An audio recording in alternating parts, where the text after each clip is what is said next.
¿Qué tal? Calumnia que algo queda.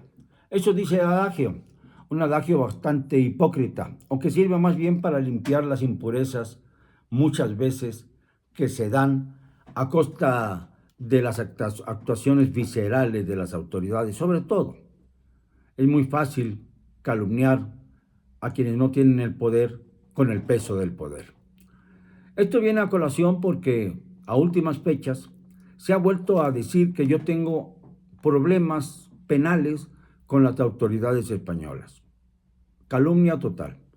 No tengo ningún problema legal con las autoridades españolas.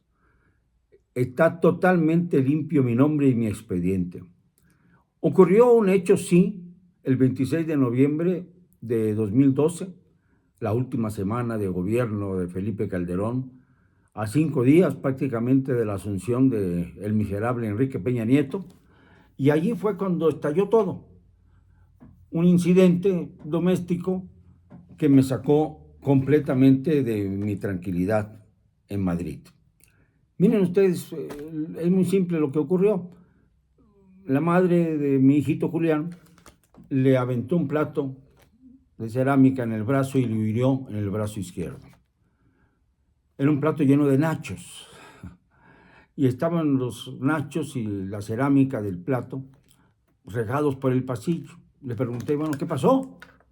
Y contestó ella, no me puedes decir nada porque tú eres el responsable de la mala educación del niño. No contesté. Me fui a sentar a la mesa del comedor porque me refugié en él. Había mucho frío en la terraza donde solía yo escribir. Y entonces, pues conecté mi laptop y comencé a escribir mi columna. Y en eso vino hecha un energúmeno la señora en cuestión y empezó a insultarme sin ninguna necesidad porque yo estaba completamente en silencio, lo juro. Y lo que ocurrió fue que despedazó mis anteojos, me los tiró encima, que agarró mi computadora y la porrió, que agarró los cables de la misma para tratar de utilizarlos como látigo. Obviamente, pues yo me levanté en ese momento, la agarré de los brazos y la senté, la arrojé en un sillón y le dije, cálmate, loca. Esto es todo mi delito. Ella se fue y regresó. Regresó diciendo cosas peores y lo peor es que rompió una lámpara de esas de bomba, así con la mano. Obviamente el cristal del foco pues debe haberle causado algún problema. Y trató de tirarnos la lámpara encima a Julián, mi hijito, y a mí.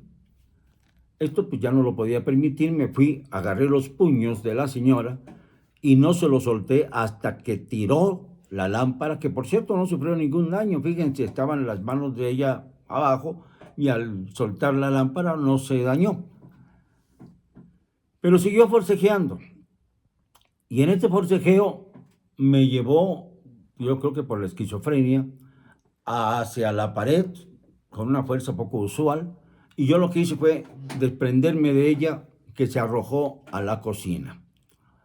En eso entró el conserje porque había oído los gritos de la señora, un conserje de nombre Sebastián, que era un pobre sinvergüenza, de esos muy subidos de tono, y me pidió que yo me retirara del edificio para que se calmara la señora, lo cual me pareció sensato. Fui, me vestí, porque estaba yo en pijama, tranquilo para estar en casa, escribiendo lo que tenía que hacer, y me salí 40 minutos. Cuando regresé a los 40 minutos, después de dar un paseo por allí, me encontré con que no estaba la señora, no estaban los niños, eso fue lo que más me angustió. Pregunté al conserje qué pasaba y me dijo, ay, no me pregunte usted esto, señor Loret. Y total que antes de que yo tocara la puerta de la vecina, que eran amigos nuestros, para que nos dijeran qué había pasado, que dónde estaban los niños, llegaron 4 individuos de la Guardia Civil y me preguntaron que estaban allí para que me acompañaran a declarar.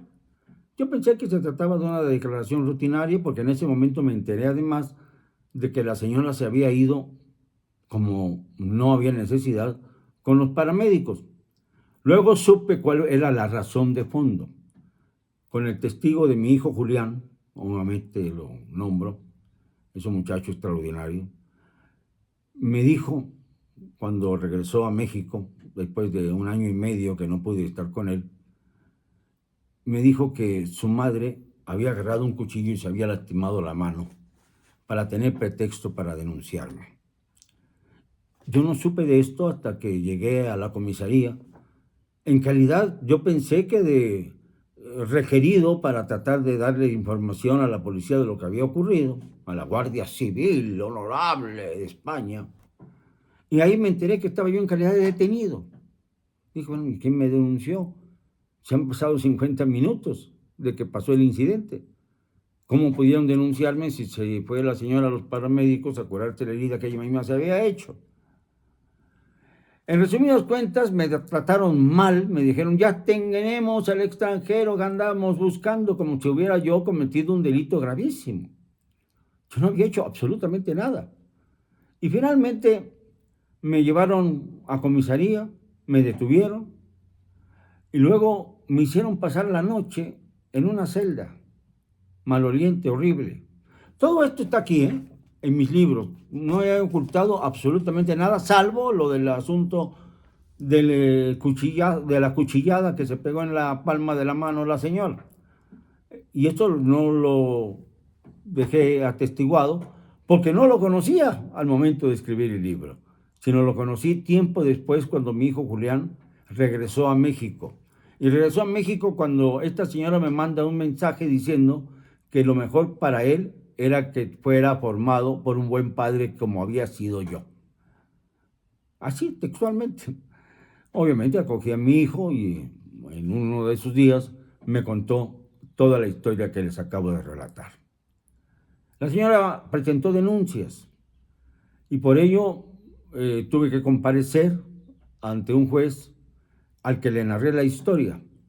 Y el juez, sin más, me dijo que si yo quería denunciar a la señora, lo podía hacer en ese momento. Y le dije que no era mi intención. Que yo lo que quería simple y sencillamente es que me dejaran en paz, que me fuera yo de ahí, que por fortuna México se había independizado de España hacía más de 200 años y que nosotros estábamos perfectamente tranquilos y apenados de que en España no existiera una ley de amparo, por ejemplo, para evitar este tipo de abusos de autoridad.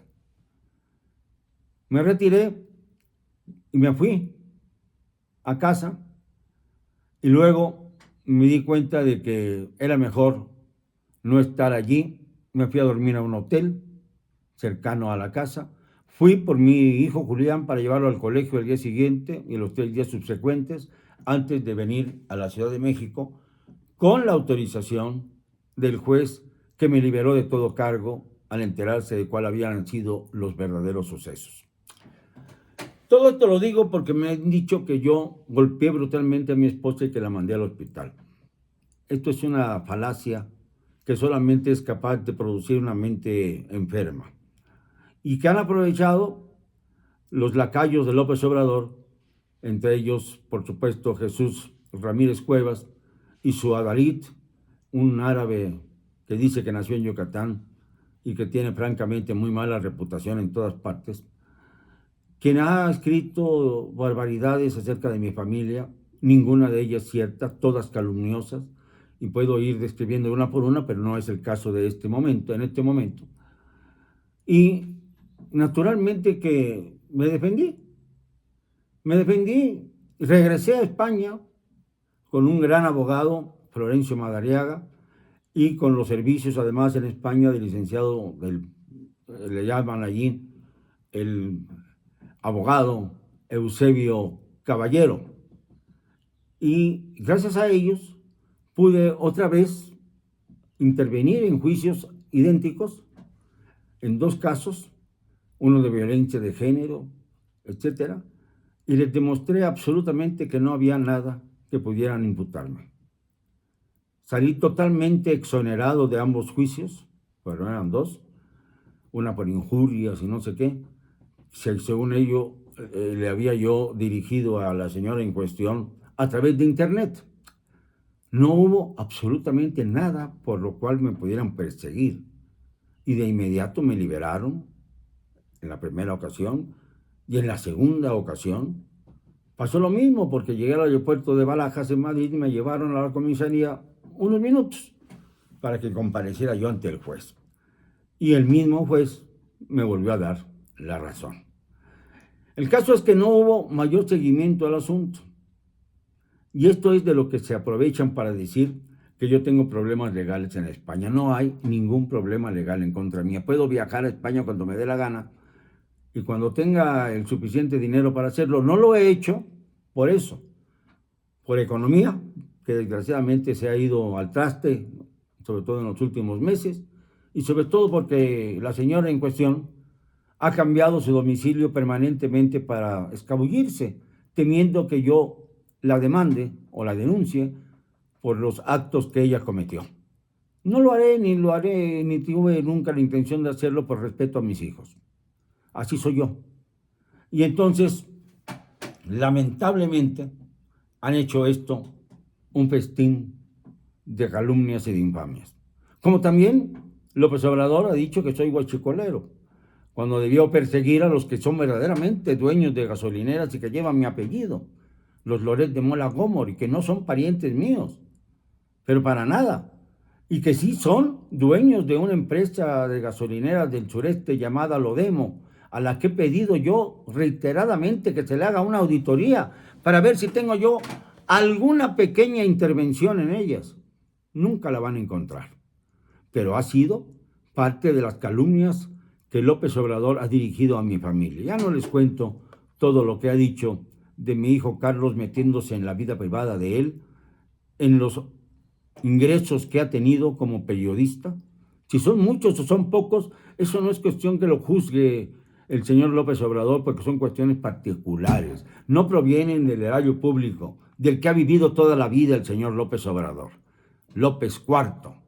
Este sujeto que ya está mal de la cabeza y que además hace lo que le da la gana con las elecciones estas últimas de la revocación de mandato, golpeando a las instituciones y golpeando cuanto se encuentra en el camino, no encuentra otra razón más que la calumnia para tratar de defenderse de los argumentos que no puede contestar. Es un vividor de la política. Yo no.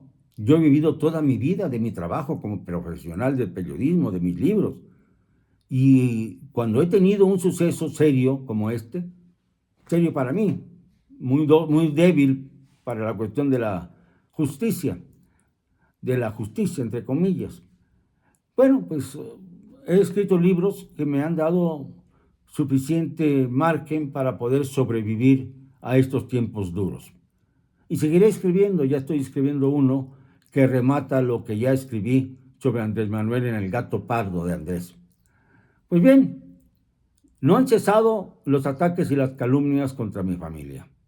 Y ahora este resumen pequeño de lo que me aconteció sirve para dejar un mentiz claro a todos los calumniadores del régimen, a todos los sinvergüenzas que si les escarbamos van a salir muy mal parados. Ya veré a Jesús Ramírez Cuevas cuando acabe el periodo de este sujeto López Obrador. Ya veré cómo le va a la dueña de las mentiras, Ana Elizabeth García Vilchis, más bien Vilis, pero bueno, muchacha guapa. Yo creo que podrá tener suerte explotando su belleza como algunas otras funcionarias de este gobierno, como por ejemplo la alcaldesa de Tepic, por decir un caso que me viene a la cabeza. No tengo nada de qué avergonzarme.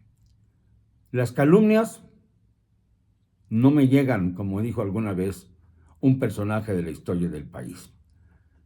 Y la realidad es que estas calumnias son tan viles, tan poco sostenibles, que basta con que yo demuestre, como tengo forma de hacerlo, con las respectivas sentencias finales a los juicios a los que injustamente fui sometido por esa nueva modalidad de quererle todo a las mujeres, aun cuando usan su calidad de género para ofender a sus maridos y maltratarlos, porque de esto no se habla mucho. Aún a pesar de ello, siguen insistiendo en proteger a la mujer. Está bien que se proteja a la mujer, pero no que se caiga en aprovechar su género para denostar a su marido a base de calumnias y de infamias. Esto se lo digo a cualquiera y en la cara. Ya basta de que se me siga acusando de haber maltratado a alguna mujer. Nunca lo haría. Para mí las mujeres son esplendorosas, aunque a veces ahora están sobreprotegidas y muchas veces esa sobreprotección acaba siendo una represión contra los hombres con los que conviven. Este es mi punto de vista. Ya no voy a hablar más del tema. Simple y sencillamente ya era hora de acabar con estas calumnias que aprovecha el régimen de la TTTT para tratar de acallar o tratar de amedrentar a un periodista o a dos periodistas del mismo apellido. Lo siento, no me van a callar. Y lo digo y siempre, con cero cobardía.